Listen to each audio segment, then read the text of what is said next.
So already for Indian subcontinent, like we already had a terrible education system that was created to make us idiots and dumber.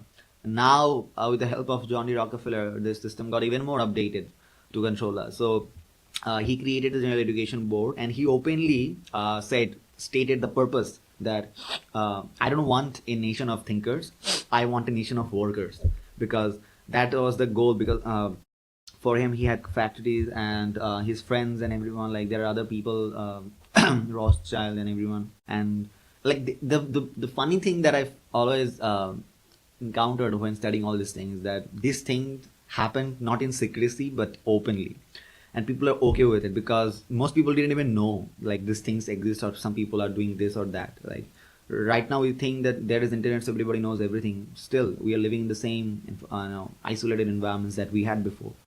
So the structure of the GEB was that obey authority, follow rules, memorize, not think, work 9 to 5 jobs for elite corporations. That was the goal of this education board, to create a society that is following these rules. So then after creating the education board, he funds the big pharma. So the medical institutions that we see all over the world right now, the medicine industry. So the school of medicine, all the doctors. So he funded the medical schools and big pharma, and he forced everybody to go from natural healing to pharma-based care, meaning that you don't treat the cause of a disease, you treat the symptom of a disease. And in that way, you are always going to make money, because you're not curing the disease ever. You are just selling medicine to people to cure the symptoms. So after all these things, what we have now? So the modern system is that, like the translation was that they say that we need obedient workers, consumers, dumb consumers who are just going after toxic plastic products, and we need predictability, not critical thinkers or creators. So the cycle is that you create workers, you make them sick by working. Like all the jobs that we have, like think of it like right now, like just sitting in a table, working all day. Like this is not a suitable environment for any human being. Like our body is not, didn't evolve to just sit in one place our whole life for 20, 40 years, just on a table, just clicking and typing. But people are doing that, and that's the structure we have created. So, and nobody's asking questions about it. Everybody's happy because that's the reality they were taught. So you create workers, make them sick, then have them take pharma and make endless money. So the dumb society that we have right now. And the pattern of education is that that happened, that you create indigenous knowledge systems, basically meaning that all the knowledge that is necessary for a human survival, like basic stuff, your health, like how to grow food, how to even read ingredients in any food that we eat. We don't even know. All the ingredients that we read, we don't understand is shit.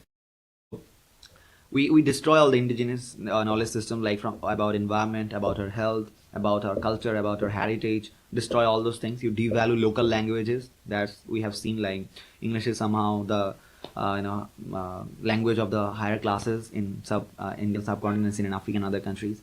So you devalue their local language, their epistemologies, and then you create dependency on external validation. So that's the biggest stuff. Like this class of persons that we are talking about here, you can see this in every society. So there is always a class of this person who are the holy grail, like they're the people who represent that validation. Like they go to the Western institutions, like in India, in Bangladesh, in Pakistan. If you go to an Asian country, they all have this this desire, this innate desire to look for external validation. Like, oh, I am validated by these institutions. It can be in a company, it can be Google, anything. Like looking up to somebody and having some value in your life just because they give you that value, not because of the work that you do or the life that you live or the people that you share your life with.